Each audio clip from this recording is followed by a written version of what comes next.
Hi, I'm Helen and this is Why Mums Don't Jump, busting taboos about leaks and lumps after childbirth, all the stuff that happens to your pelvic floor that no one ever talks about. Incontinence, prolapse, pelvic pain, problems that affect millions of women, 1 in 3. I'm one of them.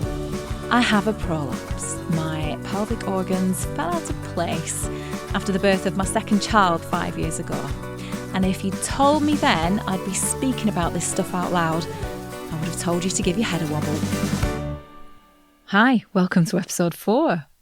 I don't quite know where to start with this because I find talking about my own thoughts and feelings around it almost as hard as talking about my vagina. It's quite complicated, isn't it? It's hard to quite know what's what. But everybody has their highs and lows in life. It's fair to say that the prolapse situation has at times been a low light for me. Other issues come and go, don't they? But this stuff is a bit of a constant presence, both physically and mentally, to different degrees for different people. Sometimes I wonder if for me it's more of a head game than anything else. That emotional toll of what feels like a broken body and losing your sense of who you are. If you can't dance around the kitchen like you used to, or chase your kids around on the beach, how can you feel healthy or strong if you don't trust your own body? How can you feel attractive when you're afraid to break a sweat and when your bits are in bits? These are some of the thoughts that have tripped me up in recent years, even though I know my symptoms are probably at the better end of the spectrum. But I can honestly say I'm not in that place right now. I do dance around the kitchen. I recently chased my kids on the golden sands of a Spanish beach and it was so exhilarating. It was utterly freeing. And I'm finding sensible ways to get physically strong again and just move more. Gently, baby steps, but it's happening. And I've said it before, but sharing experiences with other women has really helped. I don't even know why that is exactly. Helps to take away a bit of the shame, maybe. You definitely feel less alone with it all, which, we all like to feel that. Everyone's situation is different, but I know that for many women, things can get pretty dark. And there's no doubt in my head that prolapse, incontinence, pelvic pain, they can all have a massive impact on your mental health. I went down to that there London before lockdown, and I met up with a few people that you'll hear from in the coming weeks. One of them was Dr. Rebecca Moore, who's a consultant perinatal psychiatrist and co-founder of Make Birth Better, which campaigns to raise awareness of birth trauma. So we met at her very chic clinic. It was all white walls and exposed brickwork and comfy sofas and plants. It was very cool. I could have happily told her my life story there and then. So although I guess I'm going to spend a lot of the podcast in general talking about the physical impact and the symptoms that you can get from incontinence, prolapse, these kind of things. Every woman I meet talks about the emotional toll and the mental impact of just feeling broken and losing the sense of who you thought you were and who you feel like you'll never be again. Is that something that you hear a lot of? Yeah, absolutely. I think it's not well discussed, and for every woman that I've ever sat with in that scenario, absolutely life-changing on many, many ways. It's really difficult to talk about, I think, for people, because I think they often feel they can't share it with other mums or with friends or family. It can feel very shaming. And I think you're trying to negotiate not only being a new mum, but also this life-changing sort of physical impact for you, and your whole sort of sense of self changes. And most people that I sit with have got, any one of a huge variety of mental health symptoms going on, not necessarily a diagnosis, but they're struggling to make sense of what happened. They feel low, they feel anxious, they feel guilty, they feel angry, they feel distressed in lots of different ways. So I think it's really often missed, and that we don't give women time and space to talk about how it feels to have these injuries, which I just think is crazy, because, you know, if you're a 29-year-old, 39-year-old, whatever age you are, woman, and suddenly you're left with a prolapse or incontinence, and you're not expected to sort of talk about that or voice that. It just is such a lonely, difficult place to be for so many women. So I'm always really passionate about, you know, allowing women to share all those kind of emotions, that it's okay to feel all of those things, and also that you can heal with the right support. A couple of things you said there that just I found really interesting. You referred to it as injuries, which it gives me goosebumps a little bit, actually, because I think it can, even though it is a physical, I've never really thought about it as an injury before. I did have a 3rd degree tear, and I think a lot of people end up with pelvic floor problems after they have a difficult birth, but it's not necessarily that that's the case. But yeah, so the idea that it's an injury, it almost validates it a little bit. Yeah, and I think it's a wound in all different ways. It's a physical injury, and it's a real wound to your sense of self. And I believe that it needs, you know, the utmost respect and proper treatment. It's so many women that I sit with have just been told that that's just what happens. You've just had a baby, or it's been sort of silenced or missed, or they've just been told to go away and come back if it doesn't get better. And it's just not good enough. We wouldn't accept it with any other injury that we had. So I think we just need to be a lot more open about talking about these things, because they're happening for so many women. Mm-hmm. And I think the more we talk about them, you know, the less shame there is about it. We say, look, hang on, this is not okay, but it is something that lots of women experience. So this is what you should be demanding for your care and your treatment. It's not good enough just to be told to go away.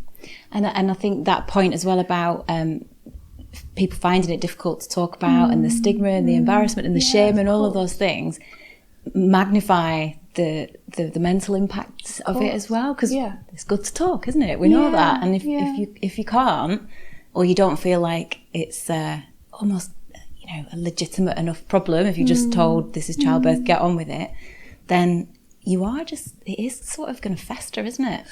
Yeah, and I think, you know, if you are suddenly incontinent, or you can't control, you know, passing wind, or you've got really terrible pain when you have sex, or these are deeply personal and intimate things. And as a new mum, you know, most of us won't necessarily have the luxury of having old friends around who have just given birth. So you might be trying to build friendships at the same time with people that you've perhaps done one antenatal class with. And if they're all sitting there having had a uncomplicated birth, it's very difficult and very courageous to be able to share what's happened for you. So I find most people just tend to not share. And then, as you said, that is a place for sort of shame and to just fester away, really. And when you see people, is it usually quite soon after, or can it be years after? Yeah. What is there a typical I think experience? It's really variable. So I think often, you know, for some people it takes time to kind of process what's happened, and you're perhaps so in the early midst of just physically coping with this that the thought of doing anything else is too much. So it can be years later for people, or you do get people perhaps where I often get referrals from physiotherapists who, you know, are really wonderful and doing this very expert piece of work with someone around their pelvic health, and clearly are realising that this is, you know, someone who's also really struggling. And so I will often get a lot of referrals in from physiotherapists. I hear that a lot, and it was probably my experience as well, that when you find a physiotherapist that you connect with, and maybe they've got more than the 6-minute appointment that your GP has, they become a bit of a counsellor as well, don't they? They give you I think physios are absolutely amazing. Yeah. The ones working in women's health, I cannot praise them more highly. I would, if it was up to me, I would have every woman see a pelvic physiotherapist, you know, as routine care, because it makes such a huge difference. Definitely. One of the things I was going to ask you about, giving birth, looking after a newborn, it's a crazy time.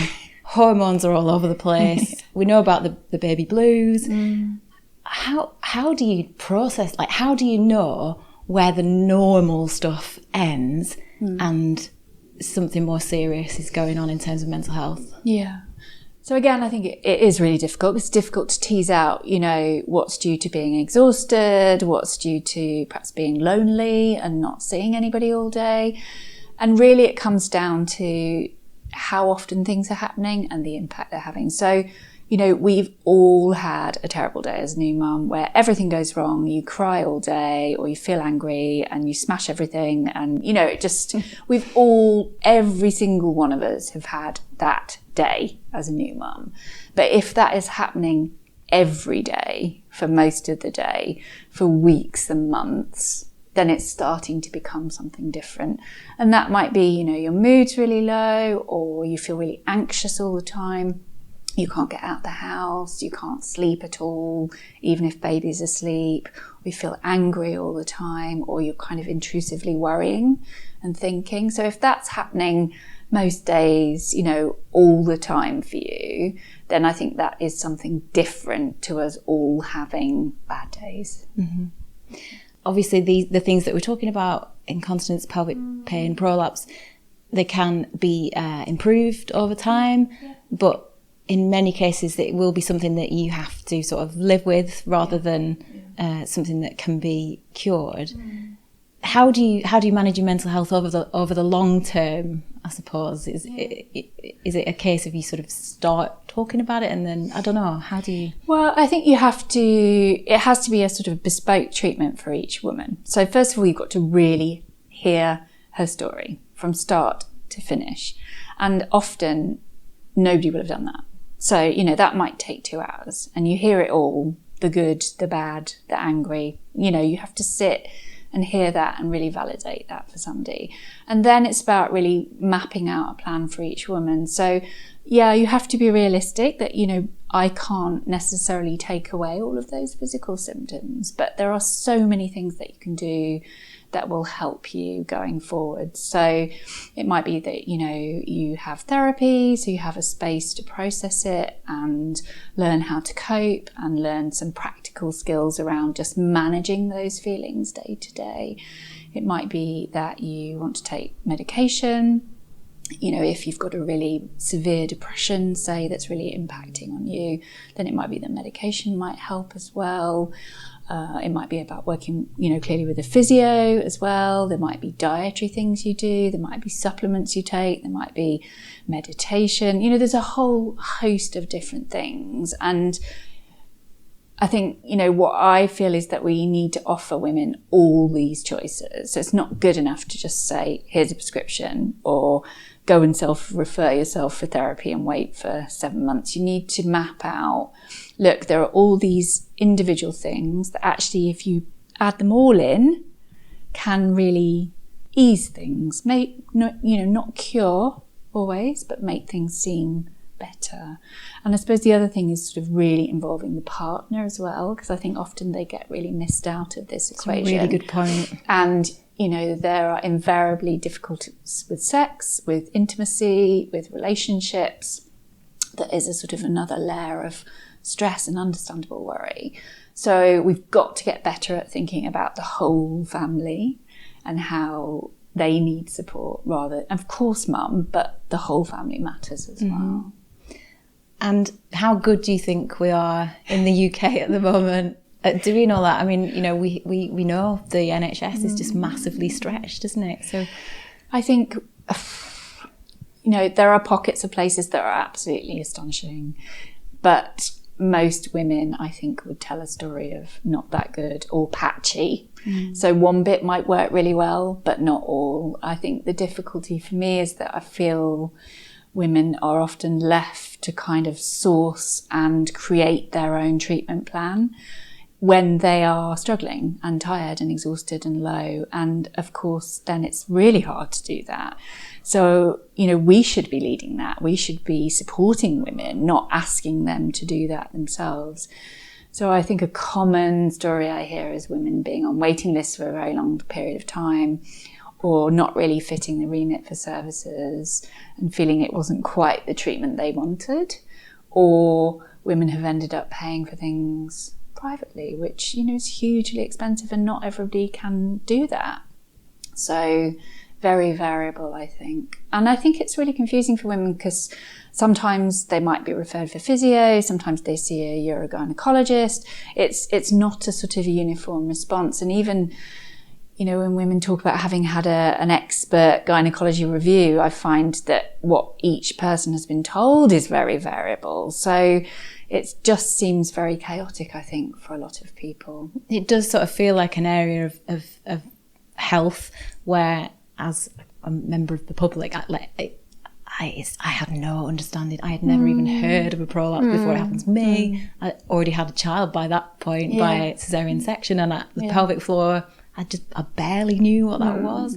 It sort of feels like the whole of society almost needs to get better at this, at understanding this stuff. And I think that's where we at Make Birth Better would say this is about antenatal education. Right. So actually, time and time again, people say to me exactly that. I didn't know what a prolapse was. I didn't know how common it was. I didn't know the risks associated with a vaginal birth or a cesarean birth or a forceps delivery, and why aren't we giving women this knowledge, this power? Because we should be. These are common things.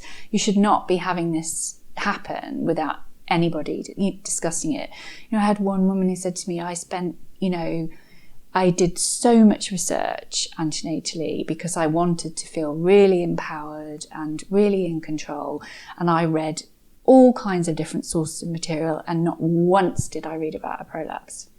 And, it's perfectly possible to discuss these things with women antenatally without women being frightened. We are capable of knowing about these things, and actually knowing about it beforehand is often really, really helpful. And it might mean that you opt for a different choice of birth in the moment. But if you don't know, you're not making an informed choice. And equally, it might mean that you care for yourself in a different manner immediately after, because that's the other story that you hear of people who have damage for whatever reason to the pelvic floor, and then come out and go and try and run a marathon or strain on a loo or pick up a child or whatever it is. So I feel like it's not going to fix the problem entirely, but if you're better informed, it's got to help, hasn't it? Yeah, I mean, it was really interesting. I went to the MASIC conference last year, which is for mothers with anal sphincter injuries and lots of women with, say, 3rd and 4th degree tears. And somebody asked them exactly that question. Would you have wanted to know about tearing and prolapse beforehand? Do you think it would have made any difference?